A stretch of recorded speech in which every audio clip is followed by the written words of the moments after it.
বিকাশবাদের পক্ষে। আর থানা একটু সাবধান, খুব সাবধান পুলিশ।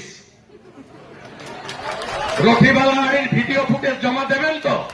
তুহিন বিশ্বাস বাবু আর আইসি বাবু, নতুন একটা মাল এসেছে কোথা থেকে। 47টা মামলা করেছে 30 দিনে। প্রমোশন পাবে কি? হাইকোর্ট সবগুলো স্টে করে বলেছে রিপোর্ট দিন। রে খেলা, আমি আগে বলেছিলাম আইও বাবুরা কেন করছেন এসব? আইও বাবুরা 40% দিয়ে কম পান, লাজলজ্জা নেই, যা বলছে লিখে দিচ্ছেন। আরে সব ফুটেজ আছে আমার কাছে।